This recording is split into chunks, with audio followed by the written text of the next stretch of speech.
Welcome to the weekend. Today is Saturday, July 11th, 2026, and today is National Blueberry Muffin Day, which is one of those foods that sounds healthy, right up until you realize it's basically cake with better public relations.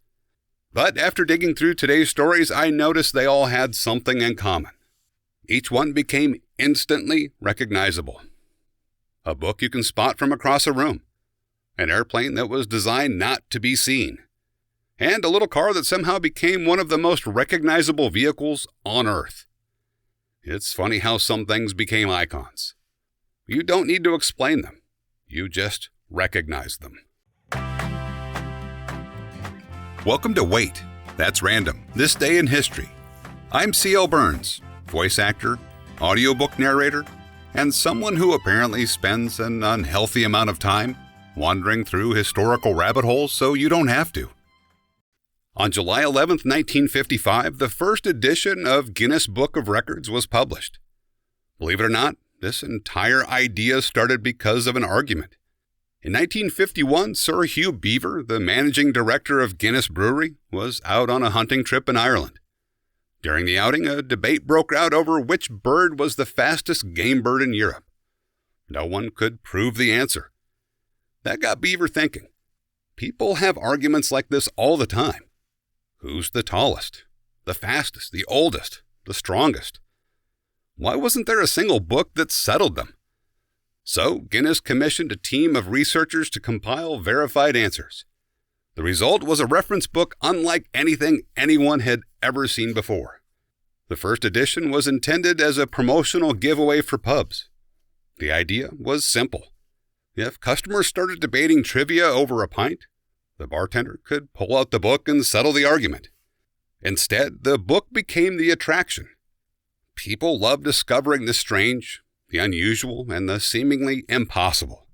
Over the years, it evolved far beyond trivia.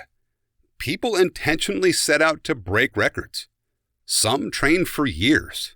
Others came up with wonderfully ridiculous ideas that nobody had ever thought to measure before. The largest gathering of pirates. The longest fingernails. And you Jeep culture people will appreciate this, even though I don't understand it at all. The biggest rubber duck collection. Some of which I think are on Jeep dashboards. But one thing I've always loved about the Guinness Book is that it celebrates something uniquely human. Our endless desire to ask, I wonder if anyone has ever done this before. And of course, not every remarkable achievement is meant to attract attention. Some are designed to do exactly the opposite. On July 11, 1989, the public got one of its first real looks at America's stealth aircraft. For years, the F-117 Nighthawk had existed mostly as rumor. People knew something unusual was being developed. They just didn't know exactly what. Then the aircraft was finally revealed, and it looked like something that had escaped from a science fiction movie. Sharp angles, flat surfaces. Nothing about it resembled the sleek curves people associated with airplanes. That strange appearance wasn't about style. It was about mathematics. Engineers designed the aircraft so radar waves would bounce away instead of back toward the radar station. In other words, the airplane wasn't invisible. It was simply much harder to detect. The F-117 represents an entirely different way of thinking about military aviation. Instead of building aircraft that could outrun danger, the goal became avoiding detection in the first place. It challenged decades of conventional design, and while stealth technology has advanced enormously since then, the Nighthawk remains one of the most recognizable aircraft ever built. Ironically, a plane famous for being difficult to see ended up becoming impossible to forget. And our final story is about something much easier to spot, even if you only see its silhouette. On July 11, 2003, the last original Volkswagen Beetle rolled off the assembly line in Puebla, Mexico. Not the modern new Beetle that arrived a few years earlier. This was the final classic Beetle, the one with the unmistakable rounded shape that has been in production in one form or another for more than 60 years. For decades, the Beetle had been more than just a car. It was a symbol. Its rounded silhouette was instantly recognizable.